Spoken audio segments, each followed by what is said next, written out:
Doctor ortho Ayurvedic oil and capsule, अब दर्द भी घुटने टेकेगा।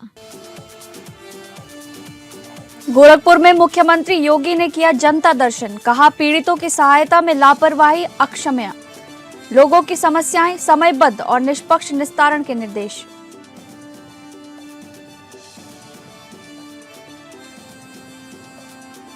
कानपुर में विवाह समारोह में विधायक पुत्र के विवाह में अखिलेश शिवपाल की मौजूदगी, डबल इंजन सरकार पर अखिलेश यादव का तीखा तंज, कानून व्यवस्था और भ्रष्टाचार पर शिवपाल यादव का हमला। गाजीपुर में बोर्ड परीक्षा तैयारी तेज, नकल विहीन परीक्षा के लिए प्रशासन अलर्ट मोड में, संवेदनशील केंद्रों पर विशेष निगरानी और सुरक्षा व्यवस्था। बांदा में कालिंजर महोत्सव 15 फरवरी से होगा शुरू, इतिहास और संस्कृति की थीम पर भव्य आयोजन, लोक नृत्य, आल्हा गायन और सांस्कृतिक प्रस्तुतियों की होगी धूम।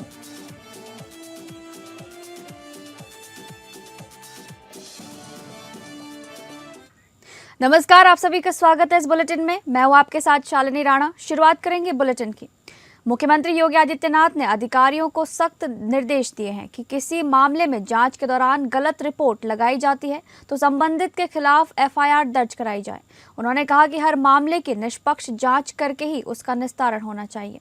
किसी भी प्रकरण में लापरवाही या शिथिलता अक्षम्य होगी। मुख्यमंत्री योगी आदित्यनाथ ने शनिवार सुबह गोरखनाथ मंदिर में जनता दर्शन के दौरान लोगों की समस्याएं सुनी। उन्होंने सभी को आश्वासित किया कि किसी को भी घबराने की आवश्यकता नहीं है, हर समस्या का वो प्रभावी निस्तारण कराएंगे। उन्होंने प्रशासन व पुलिस के अधिकारियों को मौके पर ही निर्देश दिए कि जनता की समस्याओं का समयबद्ध, निष्पक्ष और गुणवत्तापूर्ण निस्तारण करें। जनता दर्शन में कुछ मामले ऐसे भी आए थे जिनमें ये शिकायत की गई कि प्रकरण में गलत रिपोर्ट लगा दी गई है। इस पर मुख्यमंत्री ने अधिकारियों से कहा कि पता लगाकर गलत रिपोर्ट लगाने वाले के खिलाफ एफआईआर दर्ज कराई जाए। मुख्यमंत्री योगी आदित्यनाथ ने मंदिर परिसर के भ्रमण के दौरान गौशाला में गौ सेवा की। उन्होंने गायों और गौवंश को स्नेहिल भाव से अपने हाथों से गुड़ भी खिलाया।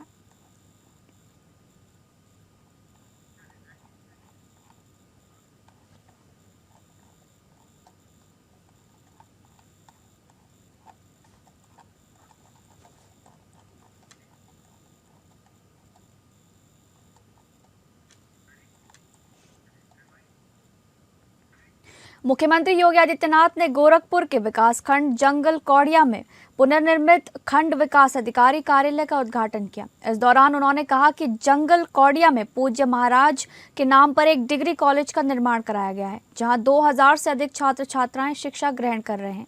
सीएम योगी ने कहा कि सरकार विकास को सही दिशा देने के लिए प्रतिबद्ध है। उन्होंने दिल्ली का उदाहरण देते हुए कहा कि यहाँ एक वानिकी और बागवानी विश्वविद्यालय स्थापित किया जाएगा, जो 100% रोजगार गारंटी से जुड़ा संस्थान होगा। उन्होंने कहा कि आज दुनिया के सामने सबसे बड़ी चुनौती पर्यावरण संरक्षण की है। यहाँ का वातावरण बहुत स्वच्छ है, प्रदूषण नहीं है, बराबर है, इसलिए बीमारियां भी कम है। जबकि दिल्ली में प्रदूषण की स्थिति ऐसी हो जाती है मानो गैस चैम्बर हो, सांस लेना मुश्किल हो जाता है, आंखों में जलन होती है। बहुत दिनों के बाद यहाँ जंगल कौड़िया में आप सबसे इस एक सार्वजनिक कार्यक्रम के माध्यम से मिलना हो रहा है। आज ब्लॉक मुख्यालय का यह भवन एक बार फिर से आपके लिए तैयार है। मैं आप सबको इसके लिए बधाई देता हूं। शिवरात्रि के एक दिन पहले यह सौगात जंगल कौड़िया को प्राप्त हो रही है। कल शिवरात्रि है और शिवरात्रि शुभ का प्रतीक मानी जाती है। ये शुभ पूरे ब्लॉक वासियों, पूरे विकास खंड के अंदर हर व्यक्ति के घर में, उसके व्यक्तिगत जीवन में, हर गांव में देखने को मिले, इसकी मैं आप सबको अपनी शुभकामनाएं भी देता हूं। मैं विनम्र श्रद्धांजलि अर्पित करता हूं पूर्व प्रमुख श्री रामपत यादव जी को, जिन्होंने लंबे समय तक इस ब्लॉक के ब्लॉक प्रमुख के रूप में अपनी सेवाएं दी। आज उनकी भव्य प्रतिमा यहां पर मैं देख रहा था और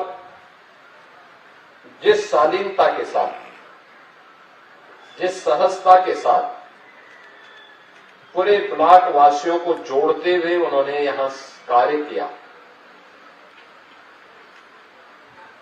वह 1952 से ही गोरखपीठ से जुड़े थे।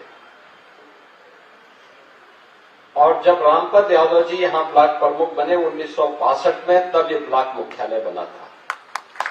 और मैं धन्यवाद दूंगा श्री ब्रजेश यादव जी को कि उन्होंने 1.25 करोड़ रुपए की लागत से ब्लॉक निधि का उपयोग भी किया, मनरेगा जिसका आप नाम विकसित भारत जी राम जी, इस योजना का भी उपयोग किया है। और इस योजना के माध्यम से भी उन्होंने यहां के क्षेत्र पंचायत समिति के सदस्यों के लिए, ग्राम प्रधानों के लिए 100-125 लोग एक साथ एक सभागार में बैठ सकते हैं। और सभागार भी ऐसा कि भीषण गर्मी में भी अंदर शीतलता दिखाई देगी, एसी लगे हुए हैं और सोलर पैनल भी ऊपर लगे हुए हैं। सीएम योगी आदित्यनाथ ने सदन में घोषणा करते हुए कहा कि 1.06 करोड़ निराश्रित महिलाओं, वृद्धों और दिव्यांगजनों की पेंशन बढ़ाई जाएगी। मुख्यमंत्री योगी आदित्यनाथ ने विधानसभा में राज्यपाल के अभिभाषण पर धन्यवाद प्रस्ताव की चर्चा के दौरान करीब 1.06 करोड़ निराश्रित महिलाओं, वृद्धों और दिव्यांगजनों की पेंशन धनराशि बढ़ाने की घोषणा की। उन्होंने कहा कि बजट में इसकी घोषणा नहीं हुई थी, लेकिन हम इसमें इजाफा करने जा रहे हैं। सीएम की घोषणा के बाद पेंशन की धनराशि 1000 रुपये से बढ़ाकर 1500 रुपये होगी। भाजपा ने अपने संकल्प पत्र में भी इसकी घोषणा की थी। वहीं दूसरी ओर सीएम ने सदन में शंकराचार्य विवाद पर पहली बार अपनी बात रखी। उन्होंने कहा कि कोई मुख्यमंत्री सपा अध्यक्ष बनकर क्या प्रदेश में घूम सकता है? शंकराचार्य का पद सर्वोच्च और सम्मानित है, लेकिन हर काम नियम से होता है। मुख्यमंत्री का पद भी कानून से ऊपर नहीं है। विद्वत परिषद द्वारा अधिकृत व्यक्ति ही शंकराचार्य बन सकता है। हर कोई खुद को शंकराचार्य नहीं लिख सकता।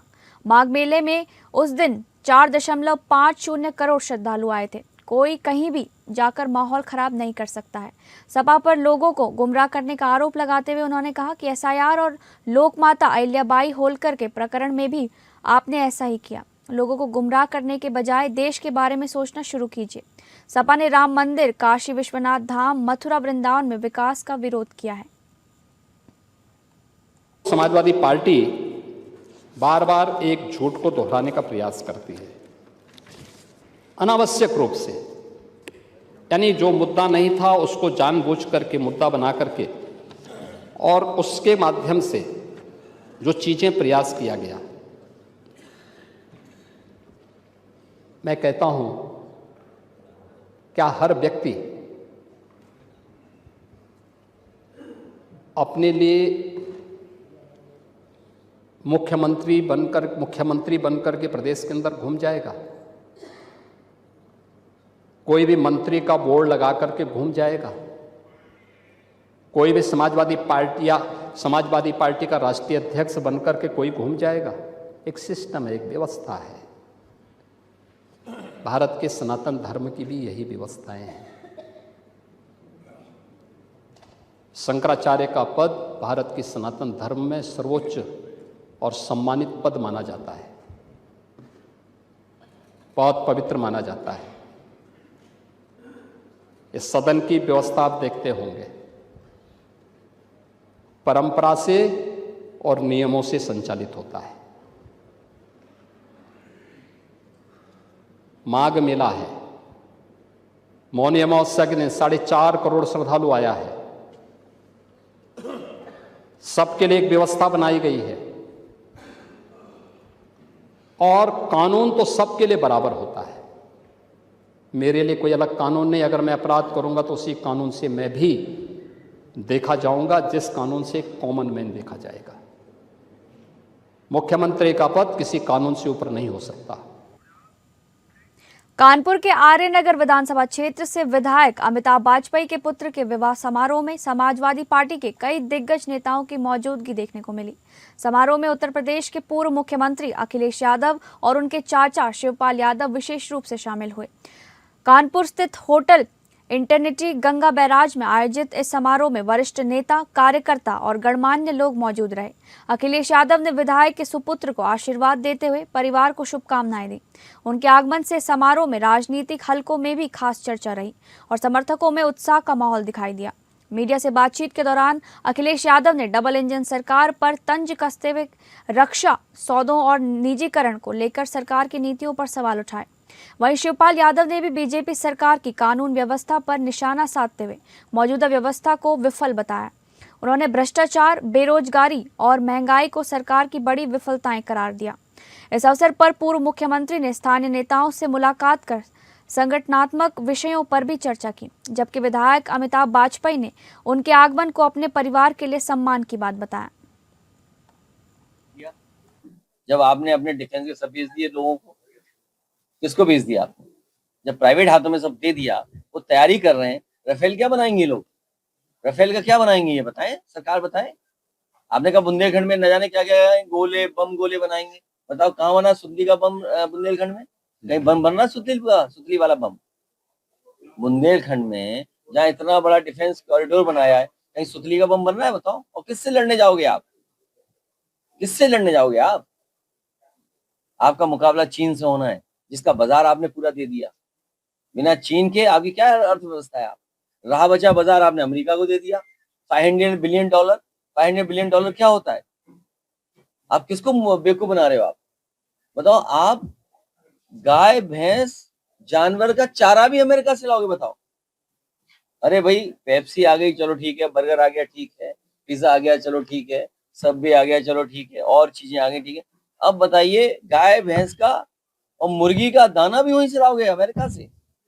किसके लिए आंखें बंद कर रहे हो? उत्तर प्रदेश के मुख्यमंत्री योगी आदित्यनाथ से लोक भवन लखनऊ में बीजेपी विधायक स्वामी प्रवक्तानंद ने औपचारिक शिष्टाचार भेंट की। इस दौरान उन्होंने बरखेड़ा विधानसभा क्षेत्र के ग्राम मजरा कुठिया बिठौराला कला में तैयार हो रहे मुख्यमंत्री कंपोजिट विद्यालय के निर्माण को लेकर मुख्यमंत्री का आभार व्यक्त किया और उन्हें शुभकामनाएं व बधाई दी। विधायक ने मुलाकात के दौरान अपने विधानसभा क्षेत्र के विकास से जुड़े कई प्रस्ताव भी मुख्यमंत्री के समक्ष रखे। उन्होंने युवाओं के खेल प्रोत्साहन के लिए मिनी स्टेडियम निर्माण, किसानों और छात्रों की सुविधा हेतु कृषि महाविद्यालय की स्थापना की मांग की। इसके साथ ही क्षेत्र में वृहद सड़क मार्गों के निर्माण और चौड़ीकरण को आग्रह किया गया ताकि आवागमन सुगम हो सके। विधायक स्वामी प्रवक्तानंद ने मुख्यमंत्री को अपने जनपद आगमन का निमंत्रण भी दिया और क्षेत्रीय विकास कार्यों के लिए मार्गदर्शन और सहयोग का अनुरोध किया।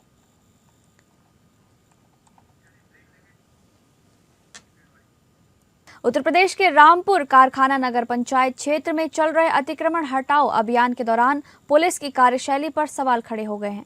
अभियान के बीच एक युवक को कथित तौर पर थप्पड़ मारने का वीडियो सोशल मीडिया पर तेजी से वायरल हो रहा है, जिसके बाद मामला तूल पकड़ता जा रहा है।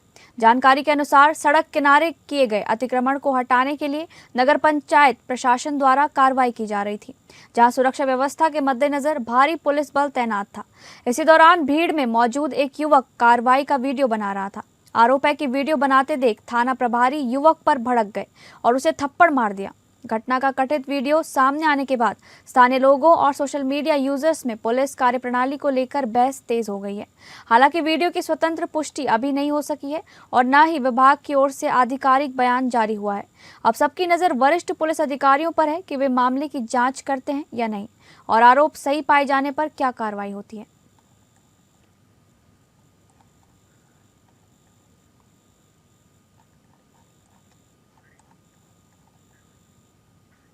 उत्तर प्रदेश के गाजीपुर में आगामी यूपी बोर्ड परीक्षाओं को लेकर जिला प्रशासन पूरी तरह अलर्ट मोड में नजर आ रहा है। 18 फरवरी से शुरू होकर 12 मार्च 2026 तक चलने वाली हाई स्कूल और इंटरमीडिएट परीक्षाओं को नकलविहीन और सूचितापूर्ण संपन्न कराने के लिए व्यापक तैयारियां की गई हैं। इसी कड़ी में ऑडिटोरियम सभागार में जिलाधिकारी की अध्यक्षता में पुलिस और प्रशासनिक अधिकारियों की अहम बैठक आयोजित हुई, जिसमें सुरक्षा और निगरानी को लेकर विस्तृत रणनीति बनाई गई। इस वर्ष जनपद में हाई स्कूल के लगभग 67,000 और इंटरमीडिएट के करीब 70,000 परीक्षार्थी परीक्षा में शामिल होंगे, यानी कुल मिलाकर करीब 1,37,000 छात्र छात्राएं परीक्षा देंगे। परीक्षाओं के लिए जिले में 196 परीक्षा केंद्र बनाए गए हैं, जिनमें 29 अति संवेदनशील और 63 संवेदनशील केंद्र घोषित किए गए हैं। सुरक्षा व्यवस्था को मजबूत करने के लिए पूरे जिले को 12 जोन में बांटा गया है। साथ ही 8 सचल दल यानी फ्लाइंग स्क्वाड और 32 सेक्टर मजिस्ट्रेट तैनात किए गए हैं, जबकि हर परीक्षा केंद्र पर एक स्टैटिक मजिस्ट्रेट की नियुक्ति की गई है। जिलाधिकारी अविनाश कुमार ने निर्देश दिए हैं कि परीक्षा केंद्रों के 100 से 200 मीटर दायरे में कोई भी अनाधिकृत या असलाहधारी व्यक्ति मौजूद न रहे और फ्लाइंग स्क्वाड टीमें परीक्षा अवधि में लगातार गश्त करती रहे।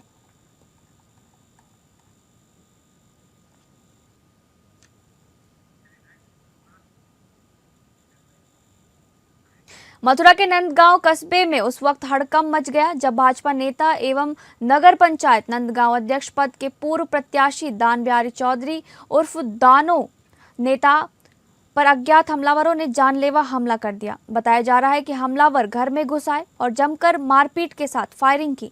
घटना के समय घर में मौजूद महिला और बच्चों को भी नहीं बख्शा गया। हमले के दौरान आरोपियों ने घर में तोड़फोड़ करते हुए भारी उत्पात मचाया।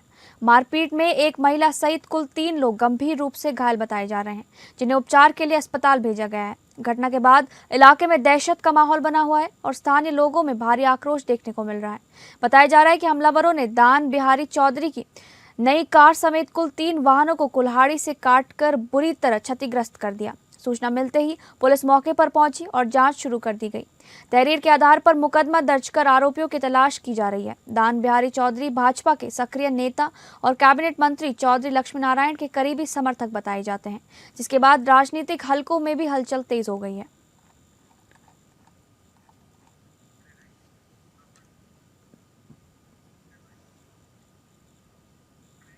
जनपद में अपराध के खिलाफ चलाए जा रहे अभियान के तहत प्रशासन ने बड़ी कार्रवाई करते हुए गैंग लीडर मसन अली के करीब 1.25 करोड़ रुपए की संपत्ति कुर्क कर ली है। ये कार्रवाई जिला मजिस्ट्रेट शिव सहाय अवस्थी के आदेश पर की गई, जिसके तहत राजस्व विभाग और पुलिस की संयुक्त टीम ने मौके पर पहुंचकर कुर्की की प्रक्रिया पूरी कराई। कार्रवाई के दौरान सुरक्षा के व्यापक इंतजाम भी किए गए थे। प्रशासनिक जानकारी के मुताबिक मसन अली की कुल 6 अचल संपत्तियों को कुर्क किया गया है, जिनमें कृषि भूमि के साथ साथ आवासीय जमीन भी शामिल है। आरोपी पर लूट, हत्या के प्रयास, गैंगस्टर एक्ट समेत करीब 12 आपराधिक मुकदमे दर्ज बताए जा रहे हैं। लंबे समय से उसके आपराधिक नेटवर्क को लेकर पुलिस निगरानी बनाए हुए थी। हाल ही में बिहारगंज क्षेत्र में व्यापारी भाइयों पर हुए हमले और फायरिंग की घटना के बाद प्रशासन ने सख्त रुख अपनाया। इसी क्रम में ये बड़ी कुर्की कार्रवाई अमल में लाई गई। कार्रवाई के दौरान अंतु और कोतवाली देहात पुलिस के साथ राजस्व टीम भी मौके पर मौजूद रही। प्रशासन का कहना है कि आगे भी अपराधियों के खिलाफ ऐसी सख्त कार्रवाई जारी रहेगी।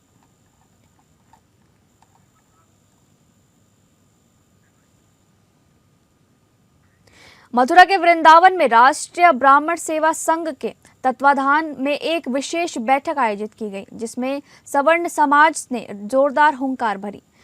परिक्रमा मार्ग स्थित गोपाल खार श्री हरिदास धाम में आयोजित इस बैठक में पूर्व सिटी मजिस्ट्रेट अलंकार अग्निहोत्री मुख्य अतिथि के रूप में शामिल हुए। कार्यक्रम में उनका पटुका पहनाकर भव्य स्वागत किया गया। बैठक को संबोधित करते हुए अलंकार अग्निहोत्री ने सरकार की नीतियों पर तीखा प्रहार किया। उन्होंने SC/ST एक्ट और UGC एक्ट को काला कानून बताते हुए कहा कि यदि UGC कानून वापस नहीं लिया गया तो आगामी चुनाव में जनता कड़ा जवाब देगी। साथ ही बांके बिहारी मंदिर कॉरिडोर के मुद्दे पर भी उन्होंने विरोध जताते हुए कहा कि इसका निर्माण नहीं किया जाना चाहिए। इस दौरान उन्होंने घोषणा की कि सवर्ण समाज जल्द ही अपनी नई राजनीतिक पार्टी का गठन करेगा। उन्होंने आरोप लगाया कि सत्तारूढ़ दल के नेता टिकट कटने के डर से जनता के मुद्दों पर चुप हैं। बैठक के माध्यम से समाज ने सरकार को चेतावनी दी कि यदि उनकी मांगों की अनदेखी हुई तो वे राजनीतिक शक्ति के जरिए जवाब देंगे।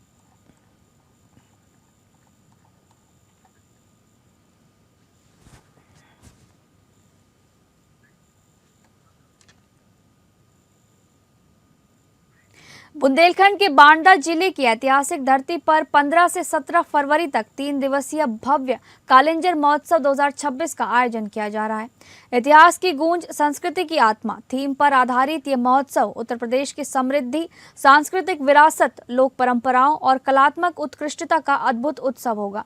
आयोजन जिला पर्यटन एवं संस्कृति परिषद तथा जिला प्रशासन के संयुक्त तत्वाधान में कटरा कालिंजर मेला ग्राउंड में किया जाएगा, जिसकी पृष्ठभूमि में भव्य कालिंजर किला आकर्षण का केंद्र रहेगा। पर्यटन एवं संस्कृति मंत्री जयवीर सिंह ने बताया कि महोत्सव में बुंदेली लोक नृत्य, आला गायन, भजन और लोकगीतों सहित विविध सांस्कृतिक प्रस्तुतियां आयोजित होंगी। यह आयोजन क्षेत्र की लोक परंपराओं को नया मंच प्रदान करेगा और देश विदेश से आने वाले पर्यटकों को इतिहास और संस्कृति से जुड़ने का विशेष अवसर देगा। महोत्सव के दौरान खेल महोत्सव और बांदा गॉट टैलेंट जैसे कार्यक्रम भी आकर्षण का केंद्र रहेंगे।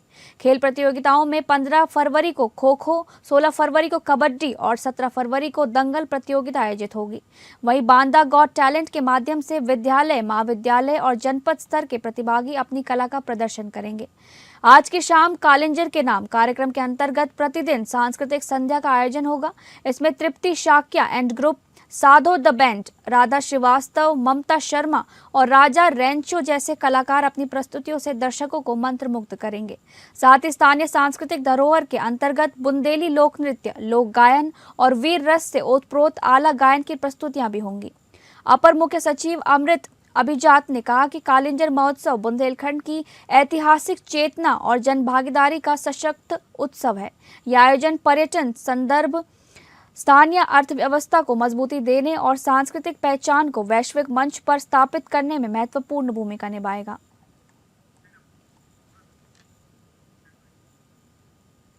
फिलहाल इस बुलेटिन में बस इतना ही। नमस्कार।